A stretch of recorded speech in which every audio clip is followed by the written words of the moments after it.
ಎಲ್ರಿಗೂ ನಮಸ್ಕಾರ. ನಿಮ್ಮ ಫೋನಲ್ಲಿ ಕಾಲ್ ಏನಾದ್ರು ಫೋನ್ ಮಾಡಿದಾಗ this call is no being recorded ಅನ್ನೋ ಸೌಂಡ್ ಏನಾದ್ರು ಬರ್ತಾ ಇದೆಯಾ? ಸೊ ಅದನ್ನು ಹೆಂಗೆ ಆಫ್ ಮಾಡೋದು ಅಂತ ಅಂದ್ಬಿಟ್ಟು ಈ 2 ನಿಮಿಷ ವೀಡಿಯೋದಲ್ಲಿ ತಿಳಿಸ್ಕೊಳ್ಳೋಣ.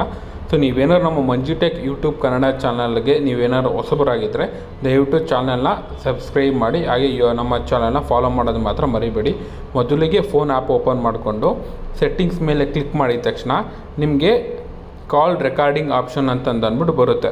ಸೊ ಆ ಕಾಲ್ ರೆಕಾರ್ಡಿಂಗ್ ಆಪ್ಷನ್ ಮೇಲೆ ನೀವೇನಾದ್ರು ಕ್ಲಿಕ್ ಮಾಡಿದಾಗ ಅಲ್ಲಿ play audio tone instead of disclaimer ಅಂತ ಒಂದು ಆಪ್ಷನ್ ಇದೆ. ಯೂಶಲಿ ಎಲ್ಲ ಮೊಬೈಲಲ್ಲಿ ಏನಾಗಿರುತ್ತೆ ಅಂತ ಹೇಳಿದ್ರೆ ಈ option play audio tone instead of disclaimer ಬಂದುಬಿಟ್ಟು ನಿಮ್ಗೆ ಇದು ಡಿಸೇಬಲ್ ಆಗಿರುತ್ತೆ. ಸೊ ನೀವೇನು ಮಾಡಬೇಕು, ಇದನ್ನು ಎನೇಬಲ್ ಮಾಡ್ಕೊಂಡಿದ್ದ ತಕ್ಷಣ ಆಟೋಮೆಟಿಕ್ಕಾಗಿ ನಿಮಗೆ ಬೀಪ್ ಸೌಂಡ್ ಮಾತ್ರ ಬರೋಕ್ಕೆ ಸ್ಟಾರ್ಟ್ ಮಾಡೋದು. ಇಲ್ಲಾಂದರೆ ಏನಾಗುತ್ತೆ, your call now is being recorded ಅಂತ ಬರುತ್ತೆ. ಸೊ ನೀವೇನಾದರೂ ಈ ಆಪ್ಷನ್ ಎನೇಬಲ್ ಮಾಡ್ಕೊಂಡಿದ್ದೀರ ಅಂತ ಹೇಳಿದ್ರೆ ನೀವು ನೆಕ್ಸ್ಟು ಫೋನ್ ಮಾಡಿದಾಗ ನಿಮ್ಗೆ ಯಾವುದೇ ಕಾರಣಕ್ಕೂ ಕೂಡ ನಿಮಗೆ ಕಾಲ್ ರೆಕಾರ್ಡ್ ಆಗ್ತಾಯಿದೆ ಅಂದ್ಬಿಟ್ಟು ಈ ಆಪ್ಷನ್ ಬರೋದಿಲ್ಲ. ಇದು ಎಲ್ಲ ಓನ್ಲಿ ಫಾರ್ ಆ್ಯಂಡ್ರಾಯ್ಡ್ ಆಪ್ಷನ್ಗೆ ಮಾತ್ರ ಇದು ವರ್ಕ್ ಆಗುತ್ತೆ. ಕೆಲವೊಂದು iOS ಮೊಬೈಲ್ಗೆ ಇದು ವರ್ಕ್ ಆಗೋಲ್ಲ. ಇದೋ ಥರ ಟಿಪ್ಸ್ ಆ್ಯಂಡ್ ಟ್ರಿಕ್ಸ್ಗೆ ನಮ್ಮ ಯೂಟ್ಯೂಬ್ ಚಾನಲ್ನ ಫಾಲೋ ಮಾಡಿ.